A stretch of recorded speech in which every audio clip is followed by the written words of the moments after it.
തലമുറകൾക്കുണ്ടാകാതെ വരുമ്പോൾ, അങ്ങനെയാണെങ്കിൽ ഞാൻ നിങ്ങളോടൊരു കാര്യം പറയട്ടെ.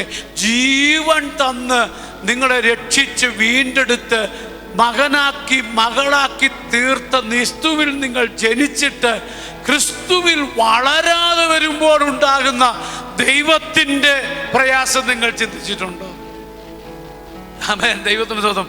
അപ്പോൾ നമ്മുടെ കുഞ്ഞുങ്ങളോട് പറഞ്ഞാടാ, നീ അപ്പനാകുമ്പം പഠിച്ചോളൂടാ, നീ അമ്മയാവുമ്പം പഠിച്ചോളൂടി എന്നൊക്കെ നമ്മുടെ പിള്ളേരോട് പറയാറുണ്ടല്ലേ. പണ്ട് നമ്മുടെ അപ്പന്മാരും അമ്മമാരും നമ്മളോട് പറഞ്ഞത് തന്നെ അത് നമ്മളിപ്പോൾ നമ്മുടെ പിള്ളേരോട് നീ തന്തയാവുമ്പോൾ പഠിച്ചോളൂടാ എന്ന് പറയുന്നുണ്ട്. ദൈവത്തിന് സ്തോത്രം. എന്ന് പറഞ്ഞാൽ നമ്മുടെ കുഞ്ഞുങ്ങൾ നമ്മൾ പ്രതീക്ഷിക്കുന്ന നിലവാരത്തിൽ വളരാതെ വരുമ്പോൾ, ഉയരാതെ വരുമ്പോൾ നമുക്കുണ്ടാകുന്ന ഒരു വലിയ ടെൻഷനുണ്ട്.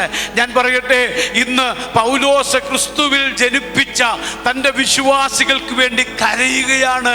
ക്രിസ്തുവിൽ ജനിപ്പിച്ച തൻ്റെ മക്കൾക്ക് വേണ്ടി, നിജപുത്രന്മാർക്ക് വേണ്ടി, നിജപുത്രികൾക്ക് വേണ്ടി പൗലോസ് പ്രാർത്ഥിക്കുന്നു. കർത്താവേ, ഇവർ ദൈവത്തിൻ്റെ പരിജ്ഞാനത്തിൽ, ദൈവത്തിൻ്റെ വെളിപ്പാടിൽ ഇവർ വളരാതെ